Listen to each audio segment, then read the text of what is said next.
exciting review of the 7 habits of highly effective people. Yeah, such an awesome book, right? Today we're going to be starting habit 2, which says begin with the end in mind. And in the course of this review, we will be examining principles of personal leadership. We have already examined habit 1, right, that says be proactive. And habit 1 taught us the principles of personal vision. So habit 2, which says begin with the end in mind, is going to teach us principles of personal leadership.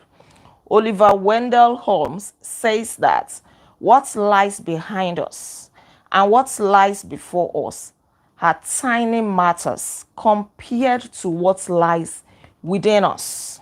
All right. Please find a place to read these next few pages. Find a quiet place to this review. For this review, we are not reading right now. I believe that you have read it. Even if you have not read it, your attention is highly needed here, because what we're going to be talking about next will really, really change your life for the better. So the author wants you to be alone and uninterrupted, no distractions, clear your mind of everything except what you will read, except what you will what you will listen to in this review. Make sure that nothing gets in the way. Now, he wants you to picture in your mind's eye. Maybe you want to close your eyes or you just want to concentrate. But now, see yourself going to the funeral of a loved one. Picture yourself driving to that funeral, or maybe the service of songs or anything as you walk into the hall and all of that. And then you see faces of family members and friends, some people looking sad, some looking morose, some looking okay, maybe so, and all of that, different things. And then you also walk into that funeral. And as you walk to the front of the room, you look into the casket, and suddenly you come face to face with yourself. This happens to be your funeral several years from now, so don't panic. Relax, you're not going anywhere yet, right? Several years from now, you happen to be the one that people have come to celebrate his or her life, right? And all those people have come to honor you, to express their love and appreciation for you. You find so many people there. And then the time comes when the person officiating begins to call people, family members, friends, neighbors, colleagues, business associates. They are calling upon them to come and say something about the deceased. Right. What would you expect them to say at this point? What would your pastor say? What will your church members say? What will your children say? What will your spouse say? What will your colleagues say? Think deeply. What would you like each of them to say about your life? What kind of a person are you? What kind of a husband? What kind of a colleague? Of a neighbor? Are you? What kind of friend? What kind of working associate? What character would you like them to have seen in you? Will your heart start racing that, hey, somebody should not review the terrible things that you did to him or her? Is that the way you feel? Because truly, you may be able to see what is going on at that point. Yes. I once had a dream about death, and it gave me a vivid picture of how people feel, what they do when they are dead. People can still see, especially within the first few minutes or maybe few days, I'm not sure. But the spirit is hovering around. People can still see. People are still trying to especially those people who die untimely. They are still trying to stretch their hands to people. They are still trying to talk. They are still wishing that somebody can wake them up, and then they will come back to life. Unfortunately, it is not possible, right?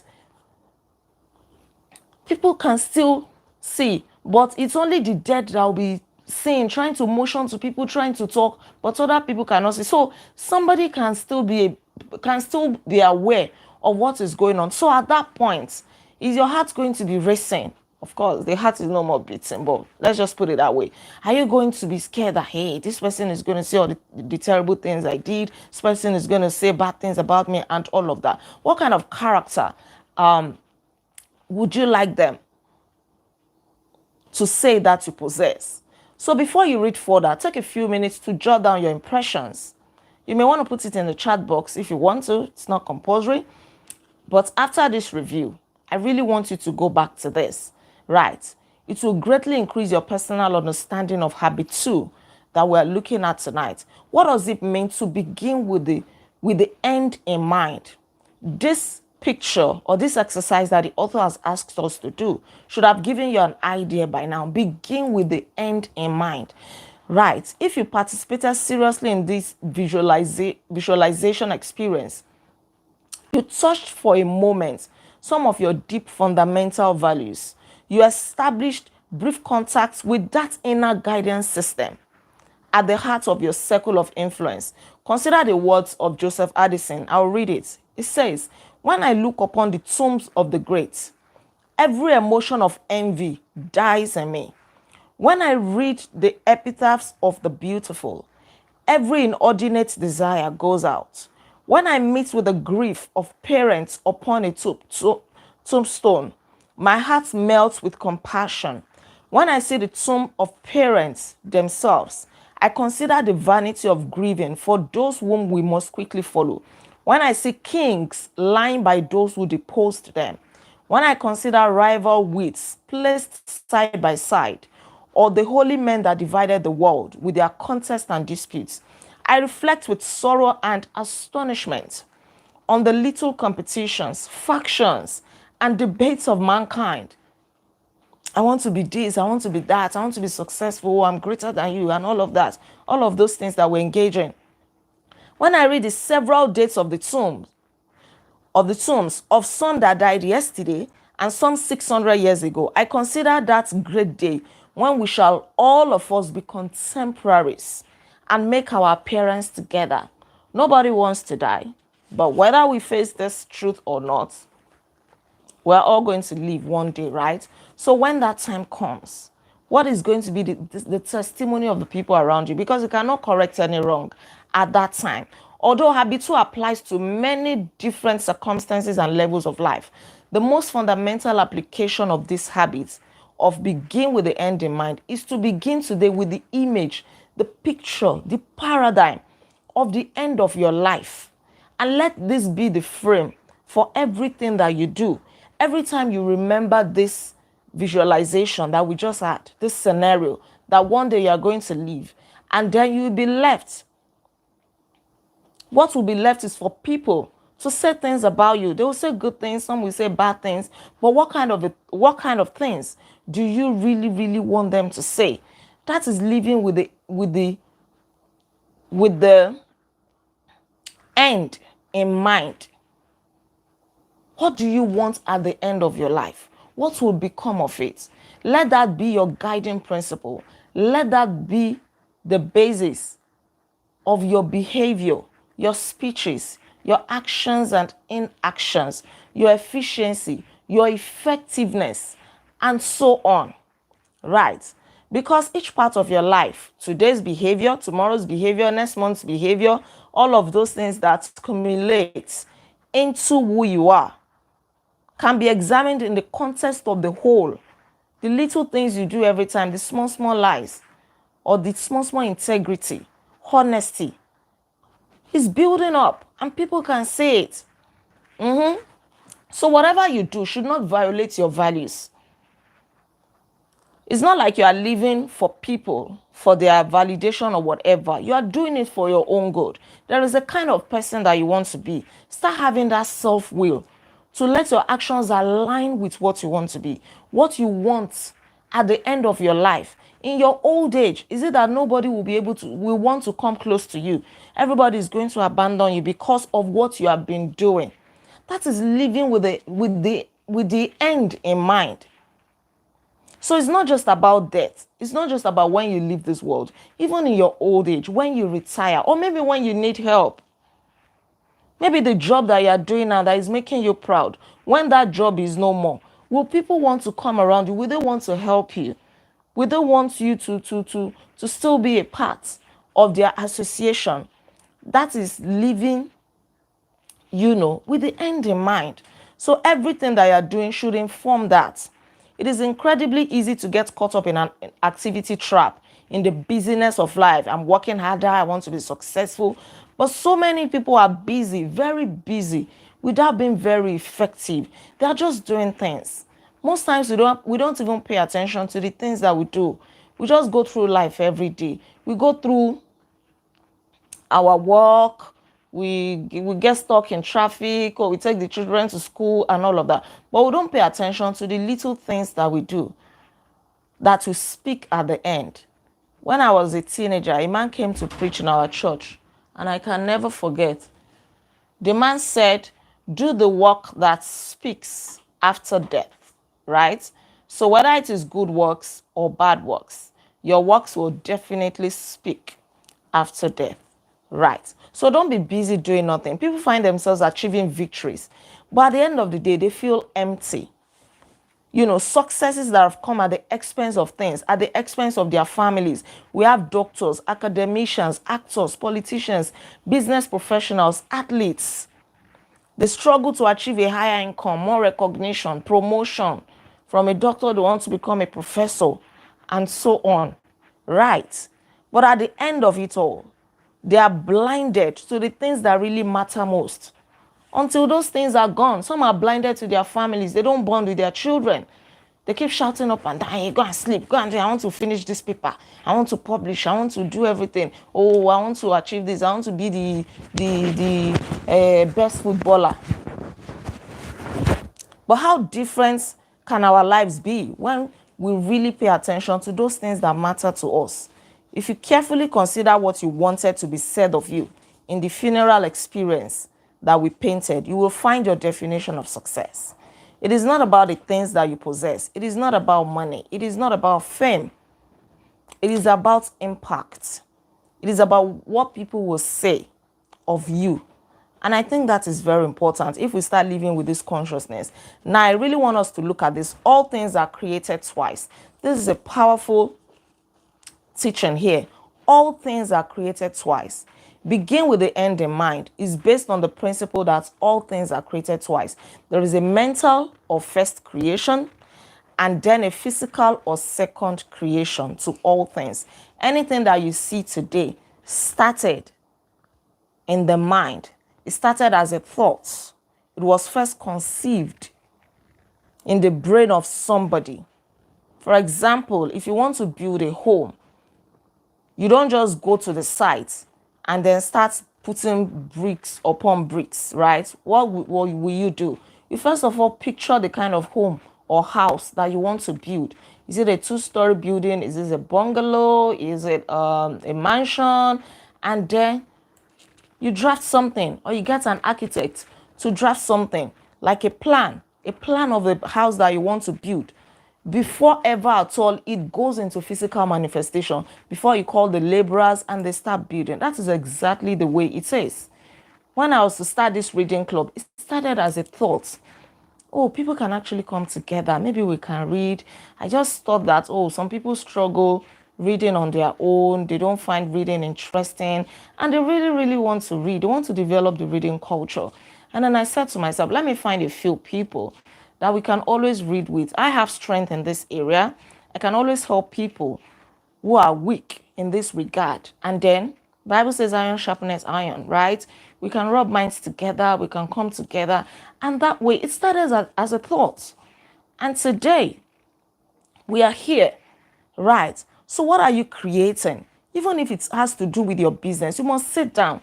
What kind of business do you want to do? It is created mentally, first and foremost. But some people don't create things mentally.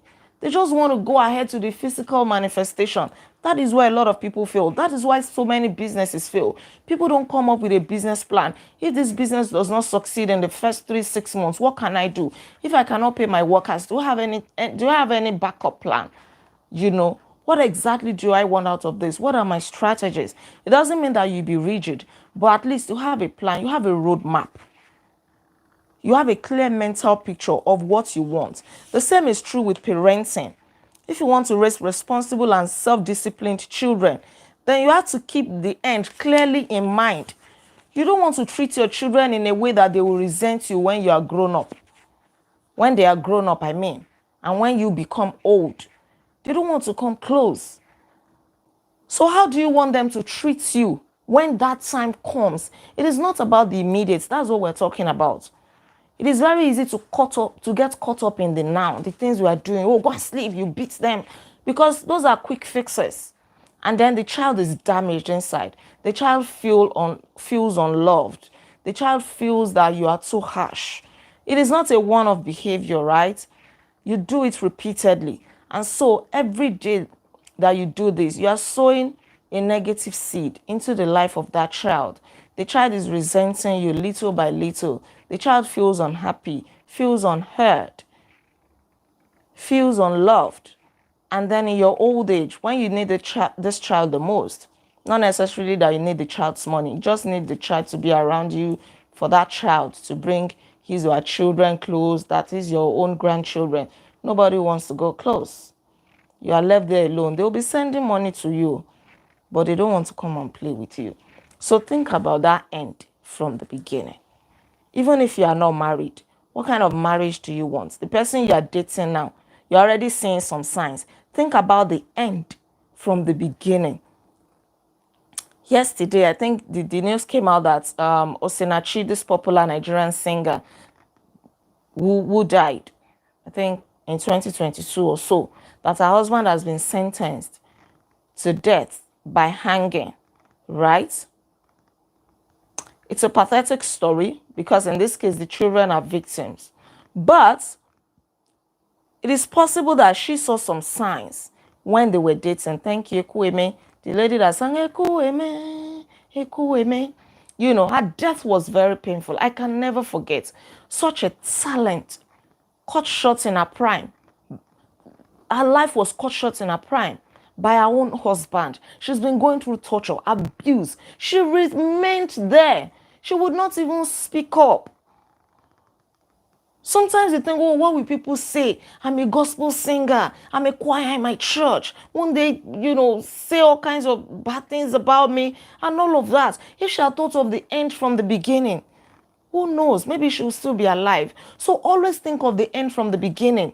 The business deals that you are doing, how do you want it to turn out? That customer that you're lying to, that you're cheating, think of the end from the beginning. When they find out, how devastating will it be? Her death was really, really painful. It is still painful. Oh my God. Now look at what they have. If she had thought of the end from the beginning, to think about her children, that let me flee from this abusive marriage. Now I really, really pity the children. I really don't want to go into that. It's just making me more emotional, right? So you are dating somebody you want to marry. You are seeing some signs. You are overlooking it. Begin with the end in mind. Now that you are courting, you are dating, this person is still supposed to be loving you, being generous towards you, being kind. The person is already harsh.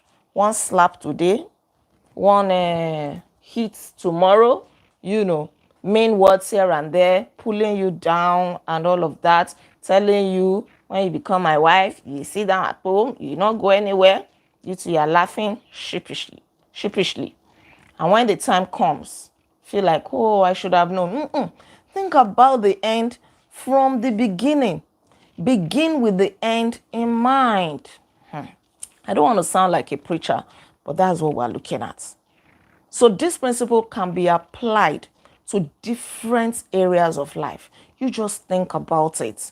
By design or by default, it is a principle that all things are created twice. Now you have the choice to be the first creator of anything and to also be the second creator. Or you also have the choice to allow other people create something for you, to be the first creator, and then you act out the scripts that they have created. You have that choice. Because not all first creations are by conscious design. Sometimes we are not the first creators. Some people, maybe your parents, your pastor, your friend, they have created something. Now you are the second creator because you are carrying on with what they have created, even though it doesn't align with your values. It doesn't align with where you are going. You saw yourself up there. Oh, I'm going to be great in life. But they have written out a script and you're acting it out. They have created the path that your life should go. And you're acting it out, whether by design or default, whether you're conscious of it or not. We are all acting out a script. We're all creating something every day, whether you're aware of it or you're not aware of it. So you need to develop your own self-awareness and become responsible for your own first creations. Make sure anything you are doing in life, you are fully aware. You know what you are doing. It is what you want to do, not what somebody says you should do. Not because everybody is doing it. Some people have created something. If you are used to social media, so many people they are recreating what social media is creating for them, what strangers online are saying, and they are acting it out. Be self-aware. We empower other people and circumstances outside our circle of influence to shape much of our lives by default. We don't even realize it. There are so many scripts that have been written, scripts from our early years, from our training, our conditioning, our parents, our environment, the schools we attended. These scripts come from people, not principles. And they rise out of our deep vulnerabilities, our deep dependency on others. We want validation, we want acceptance. We don't want people to see that we are the odd one out. So we want to carry out their scripts. Fear of missing out. FMO. So we really want to play along. Don't do that to yourself. Be your own first creator. Make sure you are the first creator and the second creator. And you can do this by being proactive. You can do this through self-awareness. Don't be vulnerable. Don't long for a sense of belonging, for a sense of importance and worth. It doesn't matter. Whether we're aware of it or not, whether we're in control of it or not, there is a first creation of every part of our lives. And we are either the second creation of our own proactive design, or we are the second creation of other people's agenda, even the agenda of the devil. The unique human capacities of self-awareness, imagination, and conscience enable us to examine first creations and make it possible for us to take charge of our own first creation. Be fully aware of what you're doing. If you are familiar with what I do online, I always say be intentional, be intentional, be intentional. That means be fully aware of what you are doing. Be conscious. Don't do things absent-mindedly, half-heartedly, carelessly. Be very intentional. Know what you are doing. That, okay, this thing has positive consequences, I'll do it. This thing has negative consequences, I'll do it anyway. It means you are aware of the consequences of your actions, of your choices, so that when the rewards or the negative consequences come, you will take responsibility. You will face it. Right. Now, leadership and management. These are the two creations that we're going to look at now. Habit 2 is based on the principles of personal leadership, which means that leadership is the first creation. Leadership is not management. Management is the second creation. For you to say you are managing something, at least you must know what you are managing. Right. Leadership has to come first. If you are not leading, then you cannot manage. To lead means that you are doing the right thing. You are not a round peg in a square hole, or a square peg in a round hole. You fit perfectly into God's agenda for your life. You're on the right track. Your ladder is leaning very well on the wall. You are not in the wrong course. That is leadership. You're on the right path. Now, management becomes effective when you are doing the right thing. But a lot of people are busy with management. Leadership is the first creation. So focus first on leadership. Is your life aligned with purpose, with your values? Is it going in the right direction? If you have settled out that, then you can now start managing it. Okay, which method do I want to use? What strategies? Where do I want to go today? How do I want to achieve that? The goals that I have set. But if you are managing without leadership, then you are missing it. Right. Management is a bottom line focus. How can I accomplish certain things? So leadership deals with the top line. What are the things I want to accomplish? You recognize that. And management is now doing things right. Leadership is doing the right things. I hope that is simple and explanatory enough. Let me say that again. Leadership is doing the right things. Management is doing things right. So you must first of all identify the right thing that you should be doing. If not, you are missing it. Your management is in vain. This is an eye-opener. I found this to be very, very profound. Because many people are managing the wrong things. They are busy going to the wrong job. They are in the wrong business. They just want to manage. They want to be the CEO. They want, oh, I have a very fantastic job. Oh, this. I'm in marriage. What kind of marriage? Is it the right marriage? Is that where God expected you to be? Are you in the right place?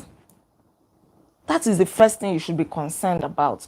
Not about what people will say. Not, oh, let me go into this business because, oh, there's money there. Everybody is doing it. Right. Effectiveness, often without survival, does not depend solely on how much effort we expend, but on whether or not the effort we expend is in the right jungle, is in the right place. Somebody can do something for 40 years, but it's a waste of time because they're in the wrong jungle, in the wrong place. Right. In business, in marketing, let there be a mindset shift in your marriage, in your family. Make sure you are leading. If you are not leading, then you're managing the wrong thing. And at the end of the day, everything is an effort in futility. It's just a waste of time. We have a good example here of an executive, a top executive, the chairman of an oil company who has been managing all along until he listened to this by Stephen Covey. And then he stepped back. It was a painful withdrawal to say, oh, I've been managing. Then he started leading. It was a painful process. And then what happened? Their revenues doubled. Their profits quadrupled. He stepped into leadership, true leadership. First of all, make sure that you are leading your life. You are in leadership before management. Otherwise, you'll be doing the wrong thing. This is the final thing we'll look at today. It says rescripting, becoming your own first creator.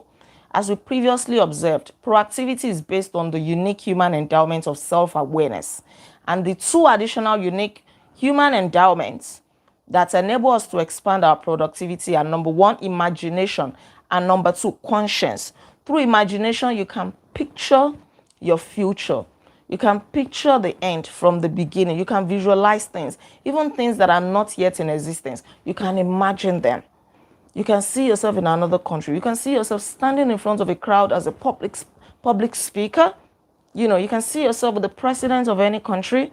That is imagination. And then conscience.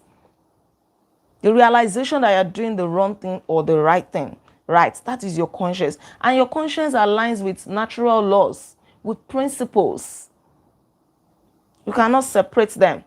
Because if you do the wrong thing, you know that there are consequences. Right. And because we already live with many scripts that have been handed over to us, the process of writing our own scripts is actually more a process of rescripting. So many of us have to rescript our lives. There are so many scripts that we are acting out. That is society, culture, tradition, our parents, grandparents, social media, even the church or the mosque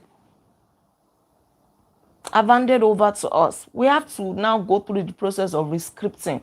Many of us are not even writing the script afresh. We have to rescript. And there is a good example here, somebody who rescripted his life, who had the paradigm shifts, changing some basic paradigms that he already had. And this is Anwar Sadat. He was a past president of Egypt. This guy would chant that he would never have anything to do with an Israeli. And he would chant never, never, never, ever, ever. And his crowd and, followers would also chant along with him. Never, never, never, ever. He wrote his own autobiography that would never shake hands with an Israeli as long as they occupy an inch of Arab soil. That was a script that he wrote. And many people were following him. They were following that script. But this guy rescripted his life. He changed that paradigm. He changed it. He rescripted it himself. It was a process he had learned when he was a young man, imprisoned in cell 54, a solitary cell in Cairo Central Prison. He was in that prison because he was involved in a conspiracy plot against King Farouk, But while he was in that prison, he became self-aware. He came to the realization that he had to rescript his own life. So he started withdrawing. And people thought that he was broken, that he's been captured, he has lost himself, he has lost his power. But no, he was going through the process of rescripting. If you want to rescript your life, let me tell you this, off book. You may have to withdraw to a solitary place. You may have to go on a retreat so that you first of all have a moment of self-reflection. This life that you're living, is it the kind of life you want to live? When you begin with the end in mind, where do you want your life to end? How do you want it to end? What do you want to be said about you? This guy had to withdraw. He had to go through the process of rescripting. They felt that his spirit had been broken, but it wasn't. And when at that time, when the time came, when he became the president of Egypt, he confronted the political realities. He rescripted himself towards Israel. Everything is not bread and butter, fun. Sometimes it's a deliberate, intentional effort. You review your life, maybe a few months interval or, every year. How is it going? Is this how I want it to go? Am I acting out my own script? Am I my own first creator and the second creator? Or am I, as the script being handed over to me, that I'm acting out? So this guy became the president and he rewrote everything. Everything. There was a paradigm shift. He was able to use his self-awareness, his imagination and conscience to exercise personal leadership. And what happened? He influenced millions of people. We talked about the circle of influence yesterday. The same people that were chanting, he influenced them towards himself. So in developing our own self-awareness, many of us discover ineffective scripts. We just go through life. Let me go to work, eat, collect my salary, and all of that. But the things we do are not even in alignment with our values, how we want our life to turn out. Yet we are managing it. We are just patching it. We are just going through. Take a step back. It will be painful, but you have to do it for your own good. You can't just be patching up your life. You can't just be going to that work that you know that you shouldn't be going to. To what end? For how long will you do that? Save up some money and then quit there and then go and rethink your life. God will show you the way. You will get a new map. You will rewrite your own script, because it is very important in life. If you really want to lead and not just be managing your life, managing the wrong thing, right? And this thing is applicable to different aspects. I like the example that is given here about parenting. Sometimes our children will do something. We just want quick fixes. We will beat them, we will yell at them, we will, shout at them. And then we are breaking them little by little. I've talked about that already, but it is very explicit here. We always want to win the battle with our children, but we are damaging them little by little. And when they become adults, when they go to the university, they don't want to come home. When they're on holiday, they would rather go hang out with their friends. Right? Don't allow your children's heart to be filled with pain, resentment towards you. At the end of time, what will they say about you? Let their memories be full of love. Even though you disciplined them, you scolded them, let them still be able to say that, oh, my dad was strict, but he was loving. My mom disciplined me, but I know that she truly loved me. Become self-aware. Use your imagination. Don't be tied to your past. Don't be tied to your limitless potential. Don't be tied to your limiting past. You can become your own first creator. Begin with the end in mind. And that means to approach your role as a parent, as a business person, as a pastor, as a friend, as a father, everything in alignment with your values and clear directions. Clear directions, right? To be responsible for your own first creation, to rescript yourself so that your paradigms, the paradigms from which your behavior and attitude flow, are congruent with your deepest values and in harmony with correct principles. To begin with the end in mind also means to begin each day with those values firmly in mind.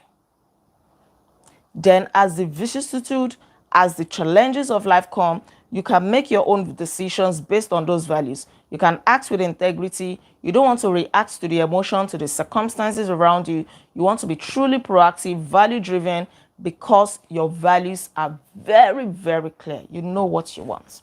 Thank you so much. This is where we're going to stop today. We're not done with the second habit, but yeah, we'll continue tomorrow. Don't forget to like this video, share your thoughts with me, and please subscribe to this channel in case you are yet to subscribe. I remain Olaide Agbaje, also known as First Lady, and on this channel I inspire you to live intentionally.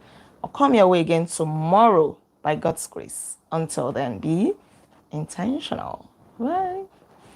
Thank you, everybody. You're welcome. You're welcome. God bless you too. Good night.